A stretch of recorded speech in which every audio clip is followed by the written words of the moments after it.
Welcome to Cardinals Cover 2 with Craig Grialou and Mike Jurecki.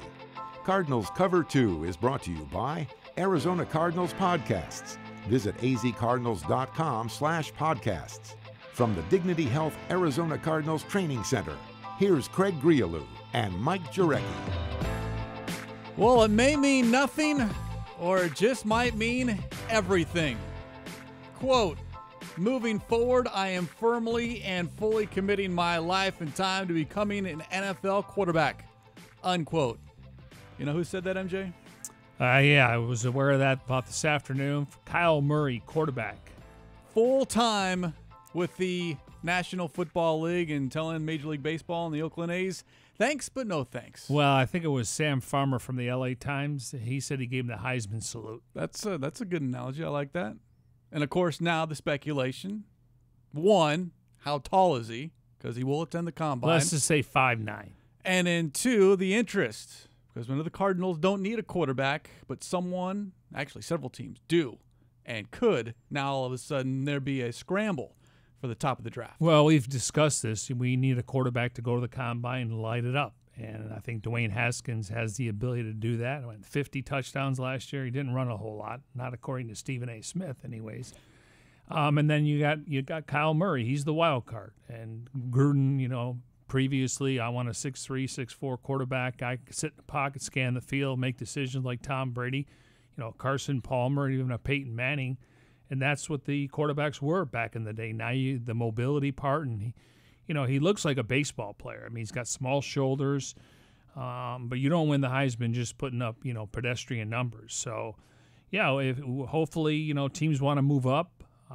But, yeah, I do think we're going to see at least 3 or 4 quarterbacks drafted, and probably Daniel Jones because of the David Cutcliffe connection. And I think you look at a guy like Drew Lock, where he's got enough starts in college where maybe he's not the starter going into the season. So we could have 4 quarterbacks, but we need at least 1 or 2 to pull a Mitch Trubisky at the Combine. Yeah, so pay attention. Kyler Murray certainly going to be front and center when the NFL Combine hits a little bit later on this month, and, of course, pro days as well leading into the NFL Draft. All right, let's take off on this Monday afternoon. Here's what's ahead on the show today. We'll head to Atlanta, where the Falcons continue to lose players and the Cardinals continue to gain players. And on that subject, it's already been a very busy offseason for General Manager Steve Keim. There's a new football league which should present opportunity not just for the Cardinals but for all NFL teams in search of talent. And, of course, your questions via social media using the hashtag CardsCover2, hashtag CardsCover2 with the number 2 to get involved in the show. We'll do that a little bit later on here this afternoon as we come to you from the Dignity Health Arizona Cardinals Training Center. First things first, though, the news of the day, and actually it was over the weekend, and this is why we say that there is no such thing as an offseason in the NFL. The Cardinals on Saturday announced they signed veteran linebacker Brooks Reed to a 1-year contract. Second time in 3 days. They added a player who spent last season with the Atlanta Falcons. Both Reed and cornerback Robert Alford were salary cap casualties. Cardinals come in, swoop up, get them. They've got great experience. In the case of Brooks Reed, 4 seasons with the Atlanta Falcons, the previous 4 seasons with the Houston Texans, and there's someone who can come in right away, MJ, maybe be a starter depending on what happens during the course of the offseason, preseason, training camp, and moving into the regular season, but someone certainly who can come in and contribute right away. Yeah, and when he was drafted by the Texans, he played in a 3-4 defense. He got a nice little contract offer from the Falcons. They played a 4-3, obviously. And you got a guy like Dan Quinn where, you look at what him and Gus Bradley did when they were in San Francisco. So he's a guy that really didn't, fill up the stat sheet when it came to, sacks. But when it comes to pressures, hurries, and knockdowns, it's pretty impressive. But what he's going to do, he's going to be able to seal the edge. And we know last year we talked about gap integrity, gap discipline. It looks like Vance Joseph, that's not going to be his favorite words to go to. So do your job. But I don't know if he's going to be a starter, but, we know that injuries occur, but he's definitely a guy that's going to play on special teams. We're going to talk to D. Orlando Ledbetter, who covers the Falcons for the Atlanta Journal-Constitution, and I've heard stories about him in practice and, the way he goes about his business. So, on paper right now, Marcus Golden's a free agent. We'll see if the Cardinals are able to retain him coming off the ACL, so you got to think he's healthy enough to play all 16 games. And then you throw in Chandler Jones, and now you got a guy like Brooks Reed. So you got at least 3 guys on the inside. I think they're going to wait and see what happens with Deion Buchanan. Is there a market out there for him, considering he was disappointing, and we know that maybe he should have earned more playing time. And then you got a former first-round pick in Hassan Reddick, and then you got Josh Bynes. Maybe he's more of a run stuffer. He's under contract. So, what they're trying to do is get better at every position. And by getting better is you're replacing players that you think you can move on from. So curious to see how it all works out. Reed is 31 years old, but you brought up setting the edge, and here's someone who doesn't have great stats as far as the sacks and all that, but he is very, very good against the run. And what did we talk all last season about is this team's inability to stop the run. And so far, that is the focus of this early offseason, is bringing guys defensively in that can help everyone on that side of the ball. But specifically with Reed, I'm thinking it's a lot about stopping that run. There's no doubt. And, if he plays well, he's a guy you can ID moving forward. We know how much money he had the following year. And then, listen, they want to get better on special teams. I think we're intrigued with Farrell Cooper as the kick returner, and obviously Christian Kirk as the punt returner. And, you're always curious to see who comes back. And, we saw a handful of guys make the roster just on teams last year. So they want to get better in their coverage units. Now, we know kickoff return is just usually kicking the ball in the end zone. The opposing team gets it at the 25. But when it comes to some of these, these punts with good hang time, they either want to down it within the 5, 10, or 20-yard line, but they want to get better there. That's one area where I think if you had a conversation with Jeff Rodgers, they need to get better in there, and that equals field position. So a lot of these guys that sign, maybe not starters, but they're going to get an opportunity to play on teams. It is a bit of a homecoming of sorts for Reed as well. Played down the road, 90 minutes from here in Tempe, in Tucson at the U of A. Went to high school at Sabino High School, and I'm going to date myself here because I covered him. Did you call one of his games? I don't think I called any of his games, but I covered him in his school, and he was outstanding in high school and transferred over that talent to the college level as well, and was very good at U of A, turned himself into a second-round draft pick. So I'm interested to see, because he hasn't been here. You go to Houston, you go to Atlanta, now you're coming back home, and how much maybe even this late in his career, how much that might be a little bit of a rejuvenation for him to kind of play closer to friends and family. It's interesting. I think that year the Cardinals took running back Ryan Williams. Now, who knows what his career would have materialized if he didn't have the knee injury. He bounced around a little bit. I think his last team was maybe the Cowboys. But they had an opportunity, I want to say, and I'd have to look at and go back and look at the fact that who was on the roster at the time. I'm assuming they needed a running back. There's always a need at a position, and you want to address it in the draft. But they did have the opportunity, but they went the different position. Yeah, Reed, the 42nd overall pick of the 2011 NFL draft. So the Cardinals, once again, not waiting for free agency, not waiting for the NFL draft, going out immediately here in the first month and a half of the offseason and addressing needs, cornerback, linebacker, something that General Manager Steve Keim discussed earlier, and that is making sure that he hits the ground running when it comes to the offseason. First of all, I don't get a lot of sleep because of the frustration of 2018. But that can also be used if you point in the right direction as a chip on my shoulder, and to make sure that we're doing everything we can to get this thing fixed. And that starts with my job and personnel, and making sure that we put the right 53 on the field. And it starts with our coaching staff, guys that can develop young players and can put players in a position to succeed.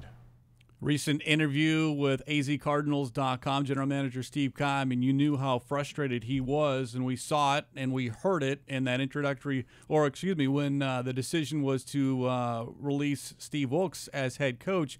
You could tell at that point that season had been bothering Keim, and it didn't start then. It started much earlier, but we're seeing already 2 players added just as far as signings that you can expect to see on the field, starters, or if not, big-time contributors playing a lot of snaps defensively. Yeah, and I know that Steve jokes that he's in charge of the 52-man roster, and Michael Biddle's in charge of one guy, and Larry Fitzgerald, but you also getting Fitz back. I think we all take it for granted, not knowing when he was going to make his decision. He made a lot earlier this year than previous years, but getting Fitz back, obviously it helps with the interaction with the fan base, the community.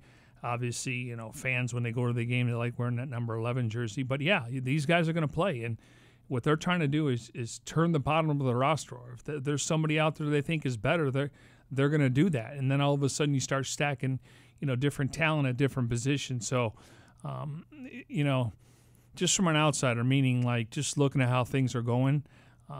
Steve Keim is on a mission. He knows that he's got to get this right, and he wants to have back-to-back good drafts, and he wants to see this, you know, draft class produce. Now, it's going to be difficult to top what they did last year just because, you know, they were trying to find some guys to play for the future. Obviously, Rosen, Christian Kirk, Mason Cole, Chase Edmonds, and Corey Cunningham. So they got to do another good job this year when it comes to building for the future. And a lot of those guys forced to play. Yeah, even if they weren't quite ready because of performance and injury. You can't substitute those live reps and mental reps, physical reps.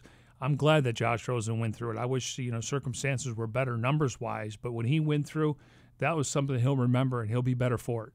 For more on the Alford and Reed signings, let's catch up with D. Orlando Ledbetter. We did so earlier in the day. He covers the Falcons for the Atlanta Journal-Constitution.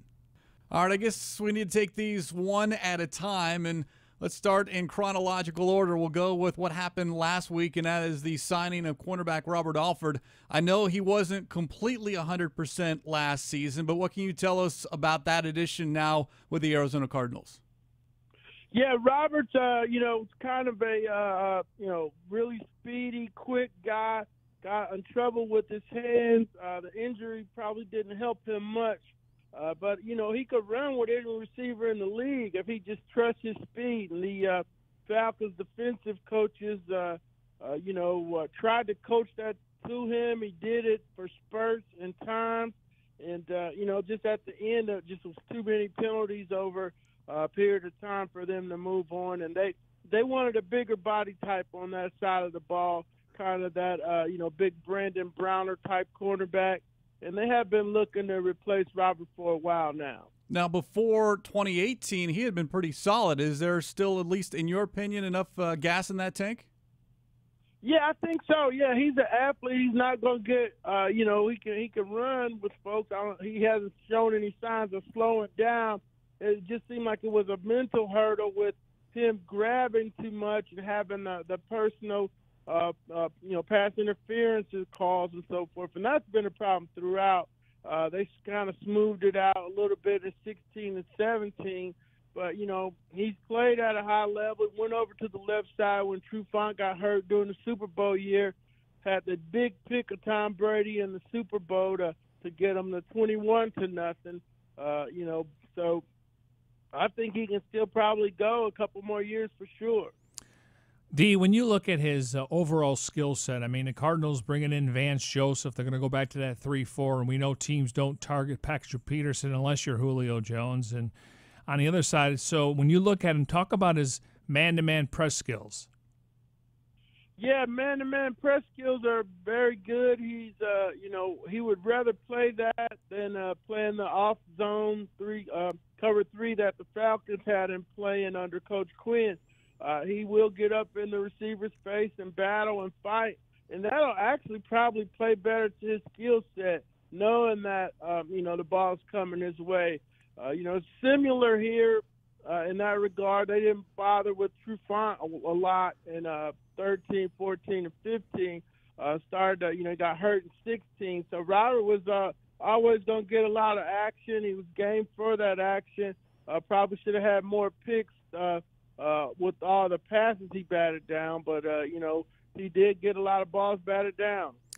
D. Orlando Ledbetter with the Atlanta Journal-Constitution. He's the Atlanta Falcons beat writer. All right, we know that they got to pay Julio and they got to pay Grady Jarrett. And before we get into Brooks Reed, I mean, just talk about, did this team make a run and now we're starting to see the fruits of the labor where they're not able to pay everyone because they had to pay Matt Ryan? Yeah, that's coming. I don't think that's right now. They'll be able to make it through this year. But, you know, you got Keanu O'Neal, you got Deion Jones, you got Devondre Campbell, you got about 4 or 5 guys coming up on the defensive side of the ball. You got to fix the offensive line. So, you know, they were in early. Probably year 3 of Ryan's deal is when you're going to see that they won't be able to sign some of their defenders. You know, maybe what do you do with Vic Beasley? He had the big year and then, a couple quiet years. So they're okay salary cap-wise for now, but it's going to be a problem, where they're going to have to shed some players here in the coming years. Well, that's exactly what happened here. That's why Alford was available. That's why Brooks Reed is available. What can you tell us about him? I know he played more defensive end with the Falcons. Cardinals are looking at him as an outside linebacker. Yeah, he started with with the Texans and played some outside there. He was more of an edge setter for the Falcons. Didn't get much out of the pass rush. They did like to play him against the run. But tough professional guy, comes to play every day, not going to get knocked off the ball, not going to get pushed around, but he's not going to make a whole bunch of splash plays either, though. A good pro quality player should perform well in the 3-4 with his responsibilities, with some drop responsibilities, not a lot, but he can play in space also. I talked to a few people in Atlanta when the Cardinals made the signing yesterday, and they told me you got to watch this guy in practice and in training camp. Is he more a guy that can bring physicality, and he's very intense? Yeah, he's very intense and very physical with, setting the edge. He's not going to, the tackles aren't going to be able to move him off the line of scrimmage, and that's going to hold things up for, your linebackers to get to the play. At least that's how it worked in the 4-3. But with him in the 3-4 outside spot for you, I haven't seen him in that spot, unless you go back to the Houston tape when, him and J.J. Watt came in the same draft, I believe, out of, down there for the Texans. So, he's tough. He's rugged. About as physical as they're allowed to get in practice these days. He's definitely was a tone setter in that way. This is a bit of a homecoming for Reed as he went to high school and played down in Tucson at the U of A. In your dealings with him with the Atlanta Falcons, did he talk anything about wanting to maybe eventually in his career to kind of get closer to the West Coast? No, I didn't bring that subject up with him, but he was always a professional and one of the great guys in the locker room to deal with, whether it was, football related or a stupid Christmas story or something, but he always, you got to do those every year. but he was, he was a pro's pro. Didn't mention anything about wanting to get back home. I think this was a surprise that they weren't going to let him finish out his contract here in Atlanta. Well, that's two Falcon players. You got anyone else you want to send our way? Well, there might be a tackle or two being released or some linemen. I know you all had a lot of problem with the offensive line last year, so stay on alert. Tell Steve and his scouts to stay on alert. D. Orlando Ledbetter, we certainly appreciate a couple of minutes of your time here on this Monday afternoon. All the best and enjoy what, there is no such thing as an off season, but enjoy no football for a little while. I will try my best, and thanks for having me. You can follow D. Orlando Ledbetter on Twitter at DOrlandoAJC. Covers the Falcons for the Atlanta Journal-Constitution as we come to you here on this Monday afternoon from the Dignity Health Arizona Cardinals Training Center. Of course, broadcasting our Bose QC35s. Still to come here, the Bird Gang sound off. Your questions via social media using the hashtag CardsCovered2. Hashtag CardsCovered2 with the number 2 to get involved in the show here this afternoon. I'm going to go back to something that Ledbetter did say, and that's the fact that you have to pay certain players, and at the expense, sometimes you have to release players. And the Falcons did, releasing 2 players, and I'm guessing that if all things are the same and money's not an issue, that they would much rather have, whether that's as a starter or a backup, in Robert Alford and Brooks Reed. And you're seeing, and the Cardinals have been in this same situation. Eventually, good players get released, not because of anything they did on the field or off the field, but it becomes a numbers game. And the Cardinals right now, MJ, are taking advantage of that, and they've solidified, they hope, they believe, knock on wood, the number 2 corner spot, and added depth at outside linebacker. Yeah, and they had to cut 3 players to create like $15.3 million in cap space. That would have been Matt Bryant, who still wants to kick, maybe goes back to Tampa. Aaron's maybe go for a veteran kicker there. Then they release Robert Alford, and then you throw in, Brooks Reed, that's 15-3 there because they got to sign Grady Jarrett and they got to sign Julio Jones. They've been pushing that back, and I believe they made a run to the Super Bowl. The following year, they got back to the postseason. They beat the Rams on the road, and then obviously this year, they feel like they took a step back, and Dan Quinn's now going to be the play caller on defense. They hired Bob Sutton from Kansas City. He's going to be like their senior consultant, and Dirk Cutter's back there. So, it looks like Arthur Blank and Scott Pioli and Thomas Dimitroff, they're being patient with Dan Quinn, but I think he's got to win at least in the next couple of years. But listen, not only have the Cardinals scouted over 300 players, just like all 31 other teams, they have an idea based on agents. They look at production, and they look at guys that are contracts are going to be due up. Teams around the league aren't surprised that this is happening. Normally, you do it right around the first day of the new season because that's when you got to count your top 51 salaries, not to get technical here, but a lot of this usually doesn't, or they're going back and forth, do you want to take a pay cut? Well, a lot of times these guys don't have an option, so they get released, and in this case, they both were vested vets, means they've been in the league for 4 or more years, and the Cardinals got a chance. And anybody that's subject to waivers, they get the first claim. So this is the way you're going to have to turn the roster over. But for the most part, these are still good football players. They just weren't – it's like a pie. You only can cut certain pieces for certain positions, and then you start breaking down offense, defense, special teams. Good players, they just couldn't keep them or afford them. And that's why this time right now, this coming season and the 2-3 seasons after 2019 are so big for the Cardinals because you have a quarterback that you believe is the face of your franchise that is very cheap. And I was reading earlier today about the Dallas Cowboys. Dak Prescott wants to be paid. And that's going to come at the expense of someone down the road with the Cowboys. So if you can get success here with a relatively cheap commodity as far as quarterback play because of his contract, then you can build something and then not push off into the future, but kind of massage the cap to where the Cardinals aren't in the position of the Falcons coming up in, say, 3 or 4 or 5 years. Yeah, and I don't think Dak Prescott's going to break the bank. I don't see him getting more than Aaron Rodgers, and rightfully so. But then you got Ezekiel Elliott knocking on your door. And you talk about the pie. There's only so much for these guys. And then you got DeMarcus Lawrence, who's going to get the franchise tag possibly for the second year in a row. And then you got Byron Jones, one of the better corners in football from UConn. They drafted him as a safety, now as a corner. So, that's what happens. That's why you have to cash in when these guys are on reasonable deals. And you're talking about rookie. We're talking about Dak Prescott, a 4th-round pick, so he comes up a year earlier. Zeke Elliott, a top 4 pick. He's going to get a long-term deal. And that's the cost of doing business. But every team has big-ticket items. Now you got to figure out how do they fit in. And can you afford them long term? A lot of times you see 4- and 5-year contracts, and the player's never going to see that 4th or 5th year. And that's when teams backload contracts, knowing that he's going to have to take a pay cut or they're going to have to move on. Well, you look at what the Cardinals have done now 6 weeks into the offseason, from the end of the regular season to where we are now here in February. 9 players have been signed to future contracts, including 3 offensive linemen. Larry Fitzgerald is going to come back. And then the last 3 roster moves, linebacker Tanner Vallejo claimed off waivers. Cornerback Robert Alford signed a 3-year contract. Linebacker Brooks Reed signed a 1-year contract. And now, of course, they're in the fold. Question is, what's the trickle down for the players already on that roster? Well, I mean, just like any year, you're going to lose players. And the Cardinals usually ID maybe 3 to 5 players, knowing that, some they're going to allow to test the market. Some they'll try to get done beforehand, but they roll the dice just like any other team. So let's start off with Marcus Golden.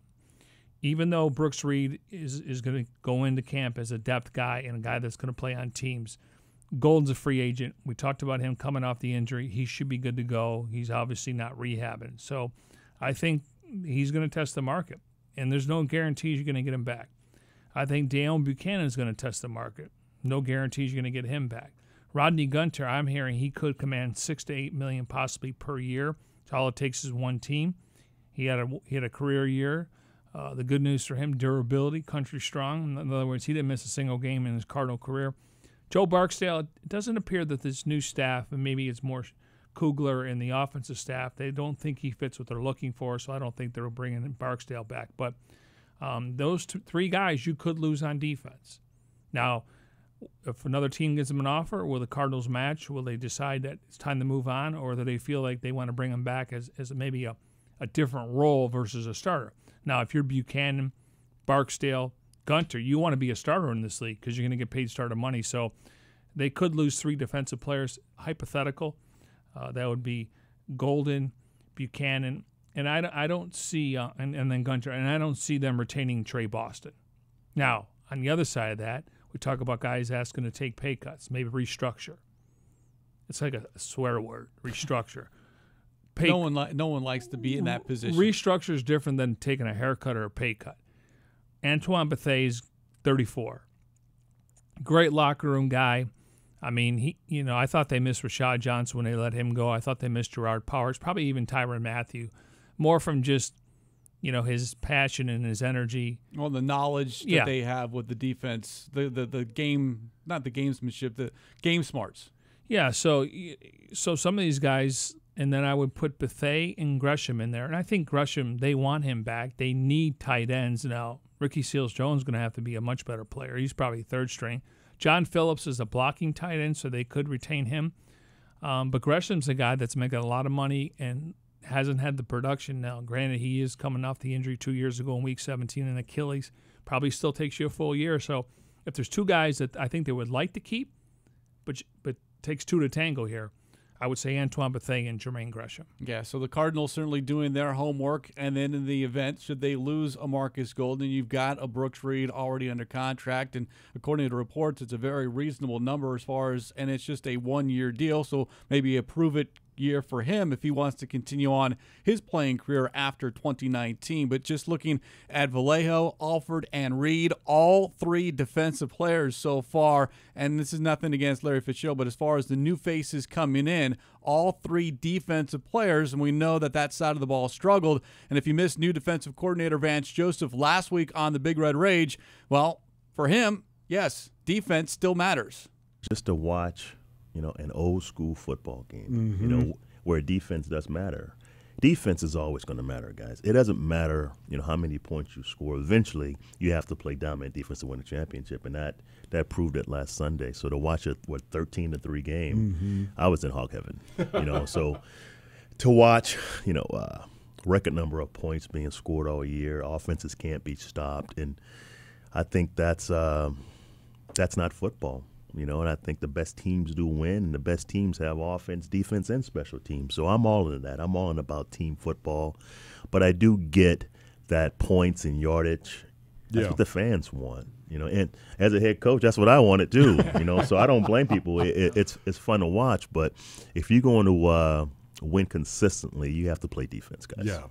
And he was obviously talking about the Super Bowl and all the points that were scored in the regular season. And come postseason time, the script was flipped a little bit because the game is played a little bit differently. It slows down, and all of a sudden maybe you become a little bit more conservative as far as these coaches because, hey, you lose, you're done. One mistake could cost you a ball game, and in the Super Bowl we saw it didn't take a lot. You can win with 13 points, 15 points, 17 points, provided you have a solid defense. And right now, and that's not going to be the focus all offseason, but the Cardinals are looking defensively, and it might just be a matter of those players are available. Well, we're seeing that position, that side of the ball addressed so far. Yeah, I think that's the case because we can sit here and talk about you need offensive linemen. We know possibly on paper left guard and right tackle are open for competition. That doesn't mean they're not going to try to go out and upgrade certain positions. Wide receivers after Fitz, Kirk, Farrell Cooper, and some of these other young guys, I mean, they have options there. Tight end, we talked about Gresham and possibly Phillips returning, but they got to get more out of Ricky Seals-Jones. So at some point they're going to have to address the offense, and I think they're going to double up. I think we're going to see stuff in free agency, and I think we're going to see it in the draft. And then the third option is to make your team better, is to try to make a trade. If if you got a guy on your roster that you don't think is going to make the roster, and you can acquire another player that can help you in depth, that's going to be the case. It's interesting. I looked this up earlier today. Positional spending. Now, Larry's numbers are in, Alford's numbers are not, or Reed's. $68 million offense, $68 million on defense. So right there, just and some split. teams have 86 on defense and maybe 66 on offense. So it's good balance, but we know that Larry's chewing up $11 million, but not a lot. David Johnson's up there, but on defense, you got Chandler Jones, Patrick Peterson. Eventually, you're going to have to pay Buda Baker at some point. You're paying Alford right now. So it's interesting just to see the numbers where they're allotted to.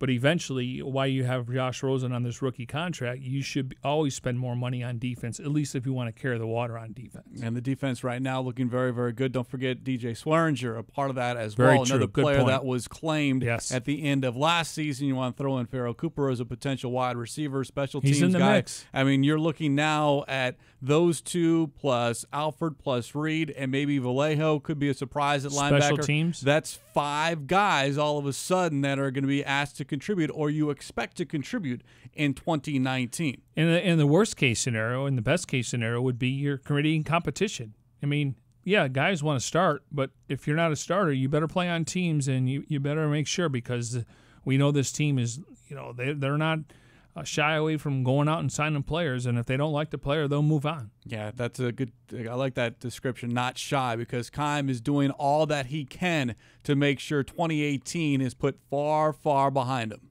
2018 was certainly way below our expectations as an organization, not only from an organizational standpoint, but from a fan base standpoint. And there's no doubt in my mind that we can get this thing turned around, but it starts with the little things, the attention to detail. And those are the things in 2018 that I feel like we're missing. Broadcasting here on this this Monday afternoon, getting ahead of myself here on Cards Cover 2 as we broadcast from the Dignity Health Arizona Cardinals Training Center, doing so in our Bose QC35s. A reminder, you want to get involved in the show. The hashtag is Cards Cover 2.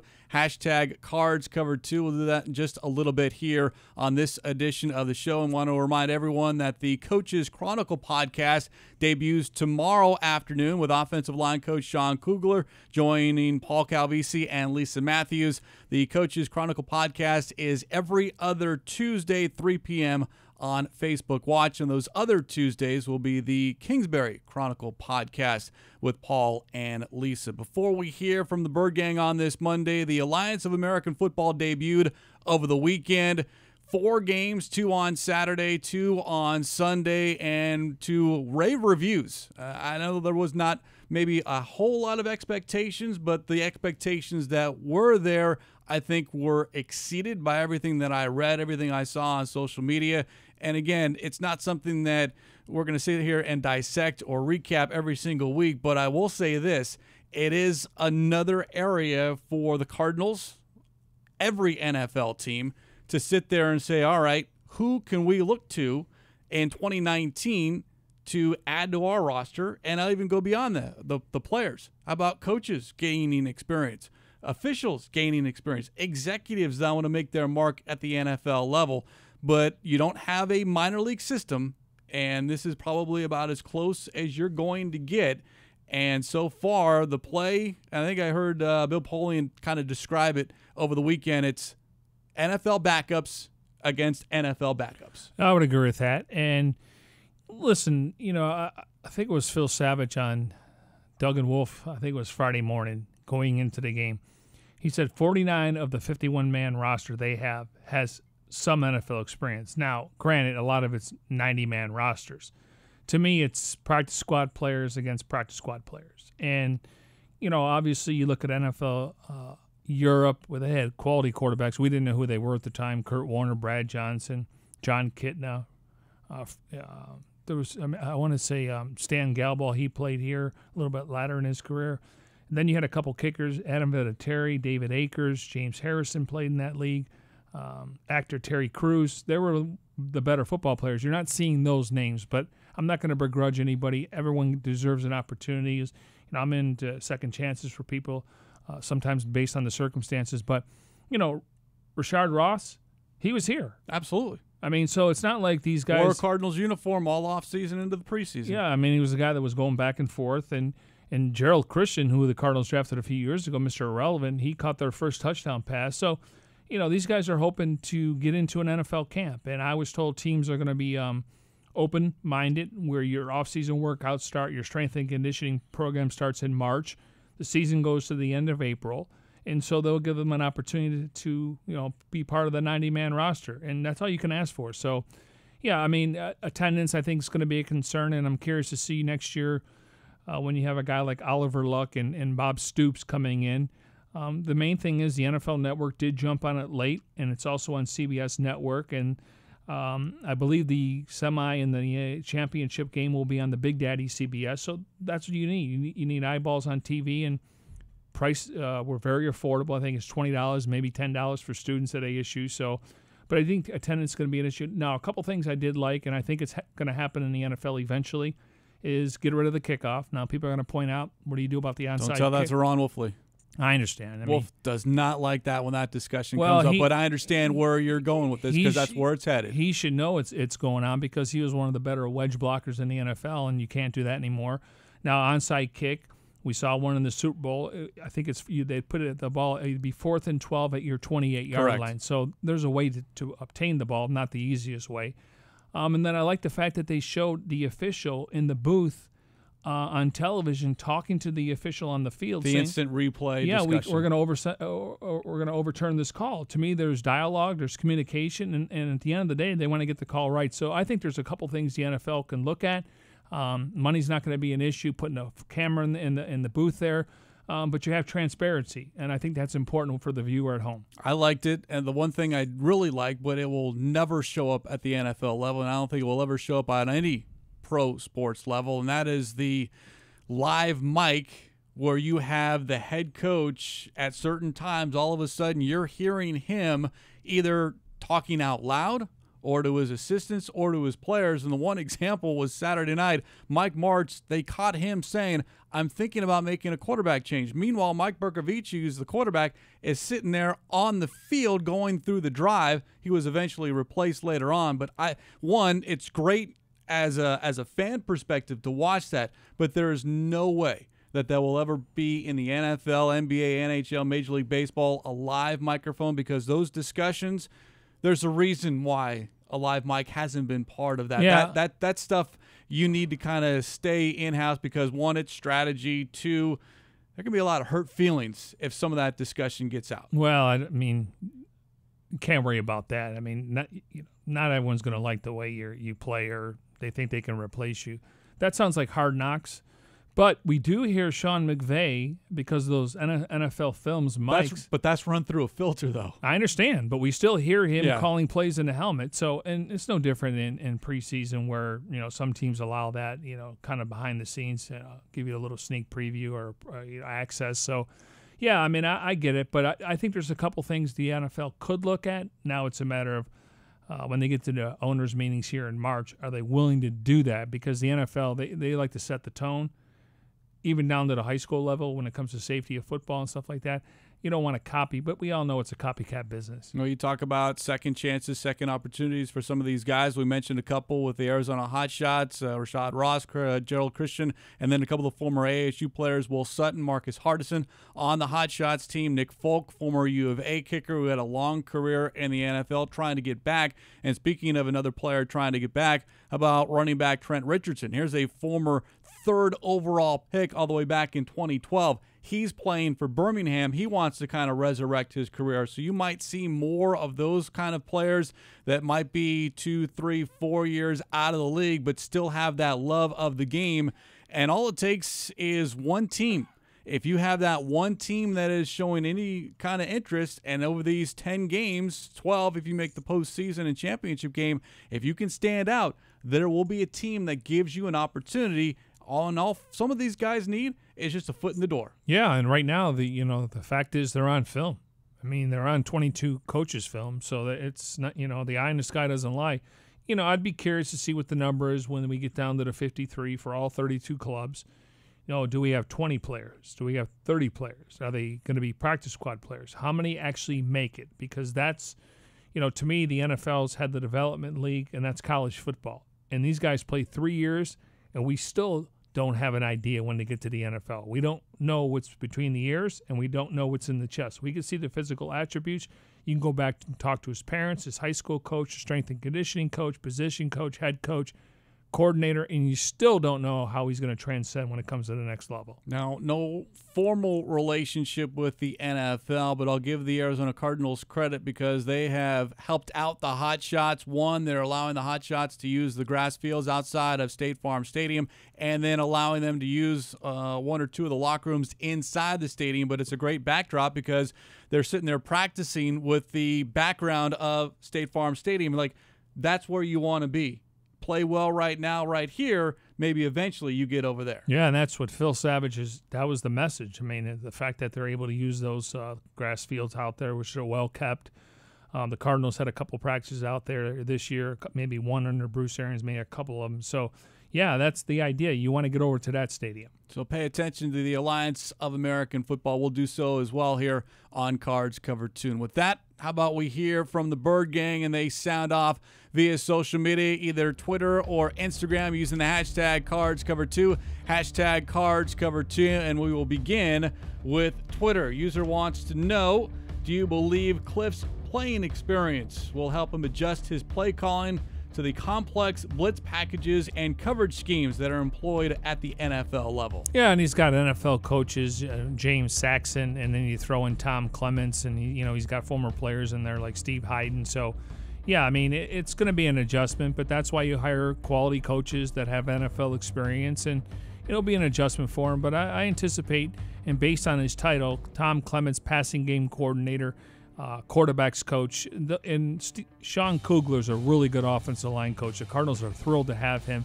I'm sure they're going to change some of their blocking schemes up front, and that can only help David Johnson and Josh Rosen. Well, he's surrounding himself with guys who have been in the league, been in that position, right. And as we've heard from Kingsbury himself, he's not afraid to admit what he doesn't know. He's going to ask questions and be open to what those responses are. Instagram user wants to know, and we kind of touched on this, but the signing of Brooks Reed, what that might mean for Marcus Golden moving forward. Well, it's he's a free agent, so I'm sure they like to retain him at their cost, and he's maybe a guy that feels like he's got to cash in, can't afford another injury, not that one's going to happen. So I think it's a fluid situation, but the Cardinals definitely have a backup plan. Yeah, and I would love, just on a personal level, to see Golden back in a Cardinals uniform. I know you keep bringing up on a one-year prove-it deal just because it would be a full offseason and a full season where he doesn't have to worry about or rehab and have that distinction, hey, coming off ACL. But like you said, it only takes one team, and we've watched teams over the last few years, whether it's Tony Jefferson, and the Cardinals made him an offer. He got a better offer from the Ravens. Cardinals made Marcus Cooper an offer, and he was an alternate that year with 4 interceptions. Last year was Kareem Martin. You're going to have one every year, whether it's going to be Rodney Gunter, could be somebody else. But, Golden's probably want to cash in because he feels like I'm healthy and I could be a productive player. And when healthy, he's a double-digit sack guy. We saw, especially when he is right, how disruptive he can be, especially with Chandler Jones on the other side. Great teammate, great guy in the locker room, plays with his hair on fire. So he'll bring a lot of passion. Hopefully he's here with the Cardinals. Back to your social media questions. We'll stick with Instagram. User wants to know, does Kyle Murray's decision affect the Cardinals' draft plans? And if you missed it, start of the show, we opened up Kyler Murray announcing on Twitter that he is 100% committed to football. No baseball in his future right now. It's all about the NFL, and that begins with attending and hopefully working out, going through drills at the Combine. Yeah, I mean, they're hoping, like a lot of teams are hoping, they actually need quarterbacks. If Dwayne Haskins, he's going to blow people away with his arm strength, and that's only part of playing that position. And then Murray just is intangible, so whether he's 5'9" or not. So I look at it as if a couple quarterbacks try to move up, maybe that creates conversation. I think the Cardinals are open for business, and that's just me thinking out loud. If they have to make the pick, you take the best available player and not a cornerback. You know what? We had gone the entire show, MJ. We were on a roll, and you have to bring that up. What's wrong with drafting a cornerback in the top 10 if it's not the first 5 picks? Well, it's because you got Robert Alford and you got Patrick Peterson, and I checked with a source today, and I said, what's it going to cost for a slot nickel corner? And I said $2 or $3 million. They said no, those guys are making about $5 to $7 million. Best available, Nick Bosa. That's fine if you're number one, but if You said they're open for business. You drop. Well, I think they are. Then you take the best Somebody available. would have to blow them away Yes. to leave a really good. Now, there's good players. Quentin Williams. I don't want to mention Greedy Williams because that would add to your argument. What argument are you talking about? You don't recall I was waiting for a text message over the weekend saying, you know what, I need a mulligan for that. If you missed Friday's show, go back in the archives. They're not taking a corner in the first round. You want to eliminate some of the positions? Maybe we'll do that on Wednesday. We kind of did that on Friday as well. I already eliminated a few of the positions. But no, the one issue as we go back to the Kyler Murray discussion is because of how many teams at the top of that draft. But we got to wait for free agency. Yeah, but as far as Cardinals don't need a quarterback. No. Niners don't need a quarterback. Yeah, the Jets don't need a quarterback. top 5 teams. Raiders might be iffy. But they just picked up Carr's $20 million now. They can still trade him. But we'll wait and see. I think the top 5 teams. Well, yeah, the top 5 teams don't need a quarterback. Now you start getting in Jacksonville, Miami, Broncos. They all like to check that box for the future. Yeah, and if you get enough of those teams, then they try to leapfrog one another, and then, Just of course, like- that's why the Cardinals become a factor. Just like the Jets last year, they went from 6 to 3. Obviously, they would have taken Rosen, Darnold, Allen, or Mayfield, and they decided to take Sam Darnold. Appreciate everyone sounding off here on this Monday using the hashtag CardsCover2, hashtag CardsCover2. We'll do it again on Wednesday this week. Always appreciate and invite your interaction. And if we don't get it to you here on the show, sometimes we'll do it on our own via Twitter and on Instagram. And with that, we will say so long here on this Monday afternoon. Special thanks to those behind the scenes, Tim Delaney, Jim Alejandro, Devin Henry, and Brandon Natus. Our partner, Mike Jurecki. Almost went the entire show. We were almost this close, MJ, not raising our voices. Better luck on Wednesday. For Mike Jurecki, I'm Craig Grialou. This has been Cards Cover 2. We'll talk to you Wednesday afternoon.